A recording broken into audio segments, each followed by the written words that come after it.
Thank you very much. Okay, next up, you're going to see Amanda again. She is going to be interviewing Denise Morrison, the CEO of Campbell's Soup Company.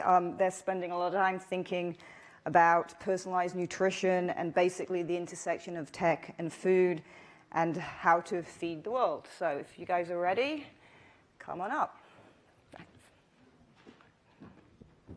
Hi again.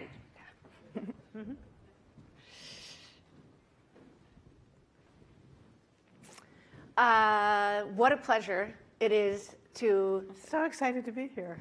Be here with all of you and with Denise. This is, I think I was telling you earlier that the brand that would define my childhood is probably Campbell's. And that brings me to my first question. The customer that I think about when I think about Campbell's is my grandmother, of course, and all the great casseroles that she made and the tomato soup with grilled cheese that I ate. But that customer has changed a lot. I also think of Andy Warhol. There's that. But who is your customer? How is your customer changing? And what are the different concerns and tastes of your customer today? Well, actually, in addition to your grandmother, Campbell's has products in 90% of households in America. And so we have all different kinds of consumers. And to your point, the consumer has changed dramatically. I call it the seismic shifts, whether it's the demographic shift where we have two cohorts of baby boomers, 80 million strong, and millennials, 80 million strong. And millennials do nothing like their parents. They don't shop like them. They don't eat like them. They don't connect like them. And so today's world, you have to be, different things to different people. The other shift is consumers' preferences for food. Consumers are seeking more health and well-being. And the problem with that is that health and well-being means different things to different people. We have zeroed in on fresh, on functional, on organic, but there are numerous health definitions according to the consumer. And then the digital tsunami is upon us. We've seen it happen to books and apparel, cosmetics, et cetera. It is coming to food. And digital is only 1% of food sales in e-commerce right now, but we expect that that's going to be a $66 billion business by 2021. And so it's a real huge space. And then finally, what I call global economic realignment, where in developed countries you have a shrinking middle class, and in emerging markets you have a burgeoning middle class. But with that shrinking middle class in countries like the United States, there's a bifurcation of haves and have-nots. And therefore, thinking about food from the value proposition and the affordability all the way up to higher end benefits is a really important idea for food companies. So let's just break it down, because you were telling me earlier about the percentage of your business that's focused on what we think of, condensed soups. This is to me Campbell's, right? But Campbell's is very different than that today. Yeah. So will you give me just a breakdown of your products and your areas of investment, and then also a breakdown of your customers, because how many of them are still my grandmother and my mother? Yeah, well, first of all, Campbell's is, our core business is soup. It's about 34% of our business now, but we have made 5 acquisitions in the last 5 years, moving more into fresh food with the acquisition of Bolthouse Farms, Garden Fresh Gourmet, and then we have a large and growing refrigerated soup business. So our fresh food business is about $1 billion. We're also the second largest carrot grower in the United States. The other division that we have is Global Biscuits and Snacks. So we have brands like Pepperidge Farm, Arnott's out of Australia and into Asia, and Kelsen, which is a global brand. And then we have our large core business, soup, sauce, and beverage. So we have our soup business. We have Prego pasta sauce, Pace, Picante, and V8 juice. And so it's a very diversified portfolio, but I would say that if you were to say, what is the one thing about Campbell's, we literally are very rich in vegetable and whole grain. So we serve 15 billion servings of vegetables per year to consumers and 2.4 million tons of whole grains. And that's something that we're building upon in the new products that we work with. Wow. So a lot of incorporation of fresh, and of course we know that, I've heard that fresh purchases have been rising pretty dramatically in just the last 5 years or so. What about the customer breakdown? So how much of your target audience is, let's say, over 40? Well, it depends on the brand. You know, Sure. I think it's safe to say that a product like condensed soup would over-index with baby boomers, or V8 juice would over-index with baby boomers. But then you have the other side of the spectrum. Plum organic baby food is for millennial parents. Bolthouse Farms over-indexes with millennials. So we have literally a product portfolio that services all different types of consumers, and it's really important just to understand the interaction of that brand with the target. So the word sort of processed foods is one that we probably don't understand. You mean cooked foods? Cooked foods. So processed foods is like a 4-letter word for some people. And I read this New York Times piece, I think it was last month, about Brazil and Nestle's presence in Brazil, and how processed foods were bringing, all kinds of health problems to Brazil, and obesity, and so on. And that, essentially this kind of trend in processed foods was part and parcel with a public health crisis.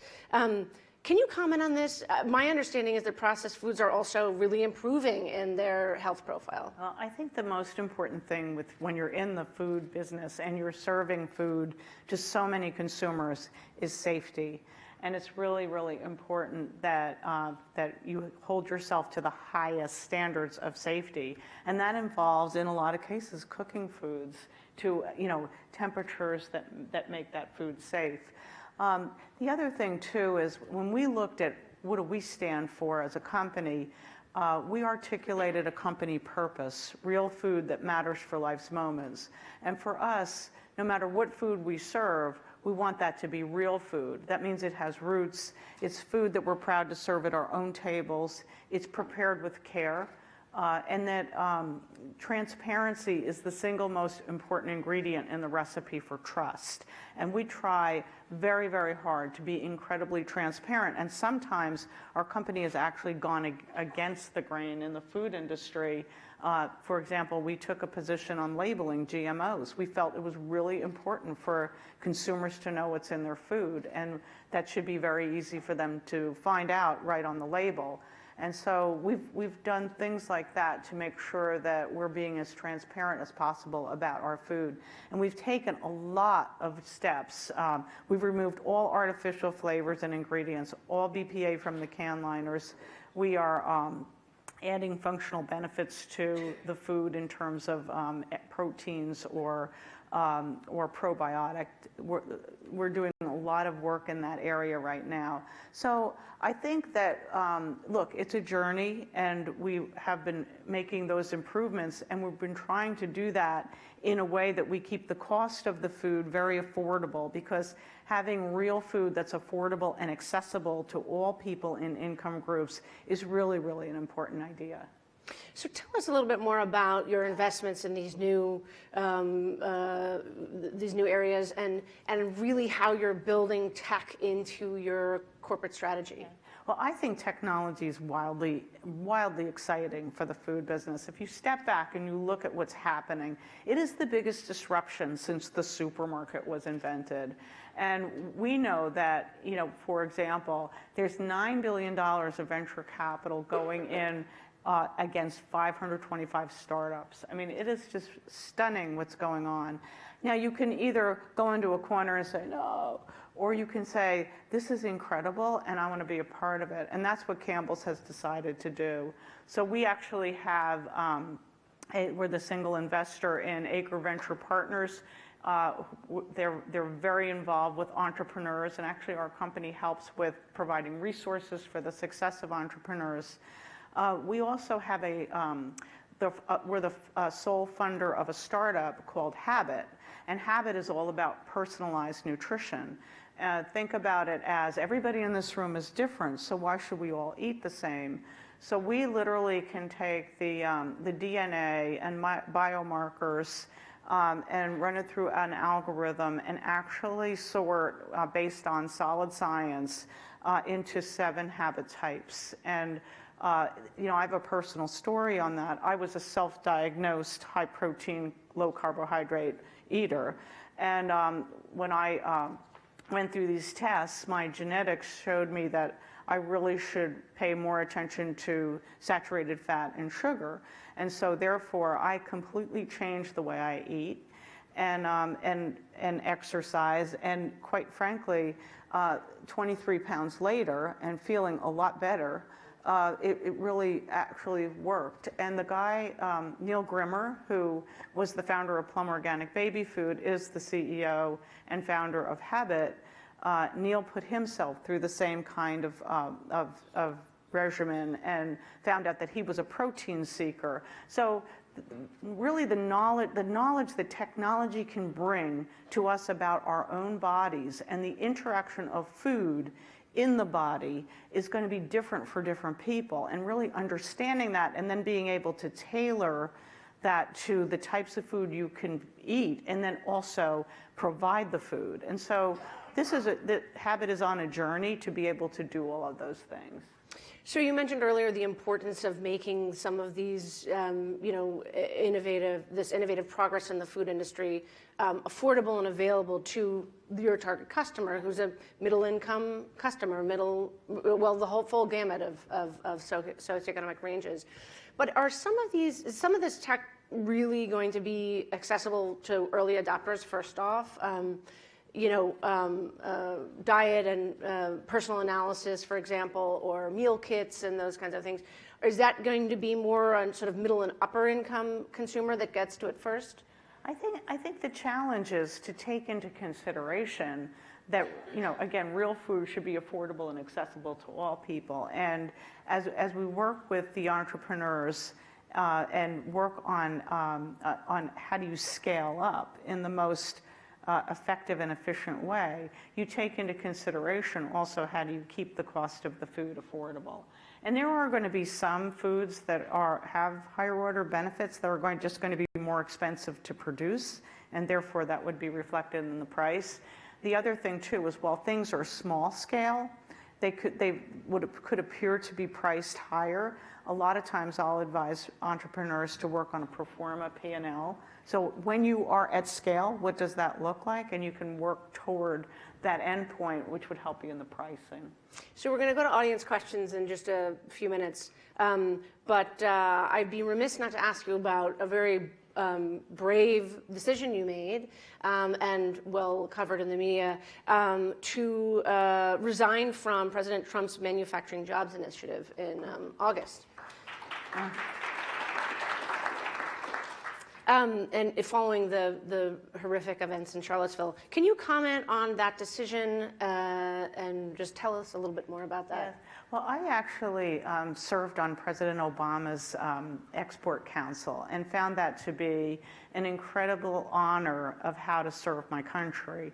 And so when the president called to serve again on the Manufacturing Council, I thought, well, this would be a good one for me. It's not a political issue for me. It's about how do I serve my country.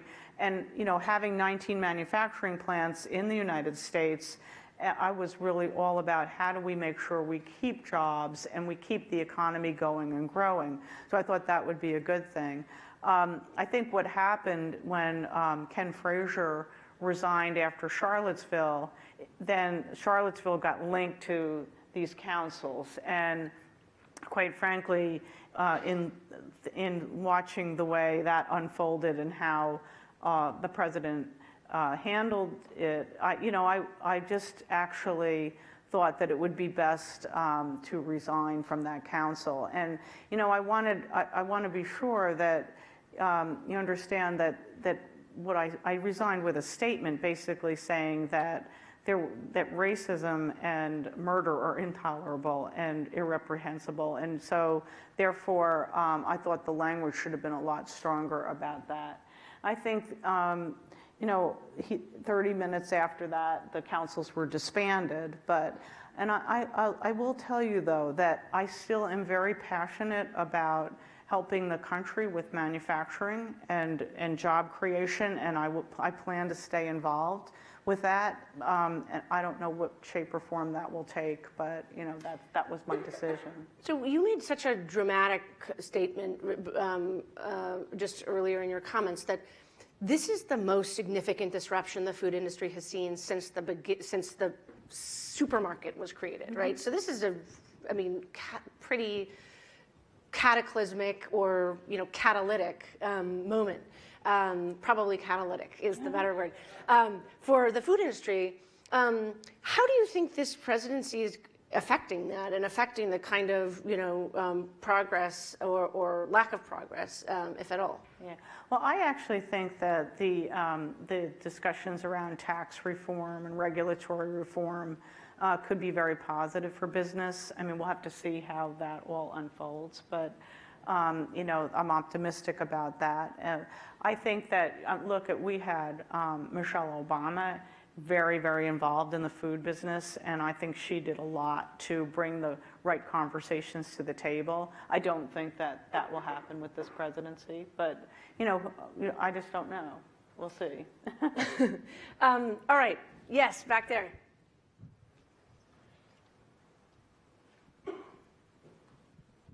Hi, Mark Bonchek, Shift Thinking. First, thank you for your leadership and courage. Much admired and appreciated. My question actually follows on from, I don't know if you heard Beth Comstock talking earlier about transformation, the example with GE. You're clearly going down a path of innovation and transformation. How do you buck the industry on some of these things around health? How do you get the board on board, your employees? You've got to keep running the core and doing the new. You seem to be finding some ways of getting out in front. Any lessons for the rest of us? Yes. Well, it started with a bold declaration of our desire to be the leading health and well-being food company. And I think I've been CEO now for 7 years. I think when I first took this job, if I said that, no one would have believed it. But we've been trying to behave our way into that over the last 7 years. The acquisitions that we've made, the choices that we've made, we've invested a serious amount of money in making our food better and keeping it very affordable. And so, it's a journey, though. And the other thing, too, is that embracing technology is going to be the way companies do business. So, for example, we are working in the area of e-commerce to only 1% of food is done online, but customers are changing every day. With Amazon buying Whole Foods, with Aldi and Lidl coming into this country, our customers are doing a lot of experimenting with things like click and collect, direct delivery to homes, and everything in between. And so we are adjusting to that and experimenting with them. We have a separate e-commerce business unit to develop best practices to really study the consumer's path to purchase in that environment, and of course stay connected to our business units to make sure that there's a good transfer of knowledge. So you've got the consumer-facing and customer-facing e-commerce part, and then you have what I call digitizing the corporation. So we have an integrated global services unit, and they're working more in the IT area to make sure that we adopt the latest technologies to be able to run our businesses. So it's going to take time. I think culturally, too, making sure that people are keeping one step ahead of change. So we've got a lot of change management going on. And we've changed our population. So, for example, in our world headquarters, over 34% of the workforce now are millennials, and they actually outnumber baby boomers, and that's also helped with the adoption of technology. Here. Thank you.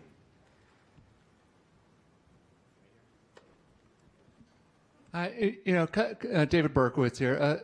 Building on a bit about what Dr. Ornish was talking about, the research changes a lot, right? Like saturated fat was terrible before, now there's, it's looking a little bit better now. Salt was the boogeyman, and now there's all this stuff. Even just, and it was just in the Times today that, we're not getting, it's dangerous if we don't get enough salt. So how do you go about using this kind of data and research to make decisions when things seem all over the map?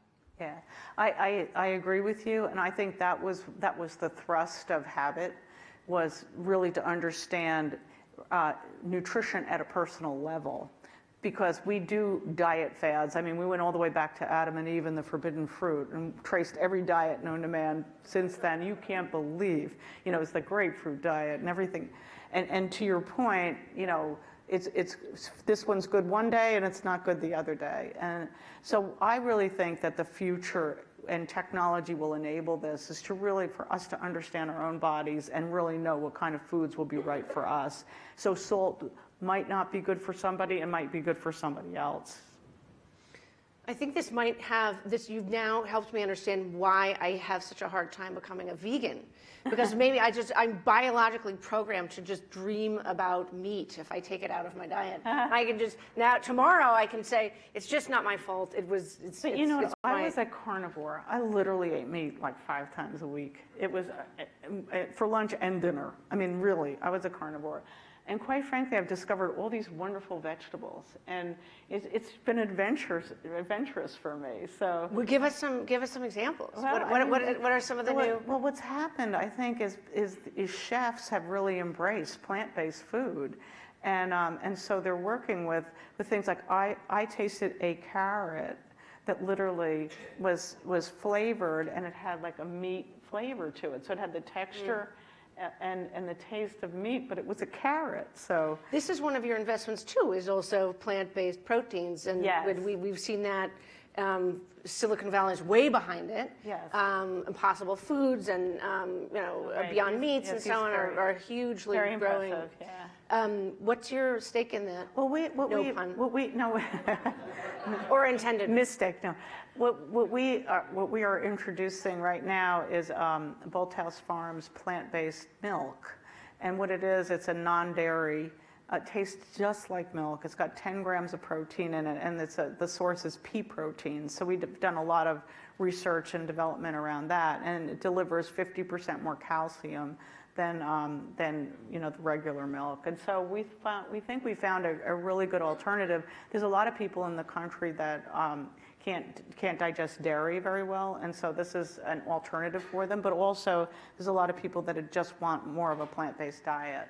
So we have these two sort of interesting trends, and I wonder what you think. I mean, and if you can project maybe irresponsibly 10 years down the road or 20 years down the road, like where are we going? Are we going to have more fresh foods and more food replacements? I mean, we know Soylent, which is basically an adult baby formula that should just make, fresh food recreational, right? On the other hand, we have all this, fresh food eats going on. Where are we going? I actually think there will be fresh foods, there will be shelf-stable foods. I think that the opportunity is to leverage technology to learn more about the interaction of food in your body, but also we can't forget the fact that food is also emotional and it's cultural, and we want the great taste of food. So what we want to have is no compromise on the taste and the emotional benefit of the food, but also making sure that we're eating right for our maximum health and well-being. So all of the above. Yes. All of the above. Yes. What an inspiring story. Taking the heritage that Campbell Soup has and essentially following through with genuine values. You made a comment about the Trump administration look at regulation being maybe a healthy thing for the economy. I'm just wondering, given some of the deregulation of pesticides and herbicides, and how are you dealing with that in terms of in terms of the backing off of the EPA associated with regulating those inputs to the food chain? in terms of how you deal with those issues? Well, I think whether the government is going to regulate that or not, we actually hold ourselves to a high standard of sustainable agriculture, and also we hold our suppliers to very high standards as well. And I think that's the best way to work with the situation, because if you create a demand-driven economy that's based on the positive things, ultimately people will deliver it for you. And it's interesting because I saw it happen in organic food. When we brought Plum Organic baby food, we tried to really understand the organic supply chain, and we found there were various degrees of compliance with that.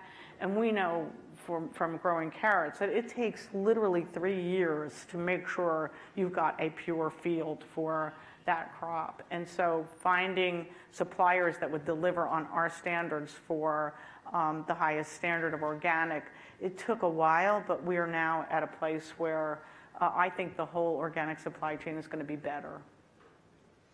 I think we're out of time, but Denise, what a pleasure to meet with you. Thank you. Thank you all.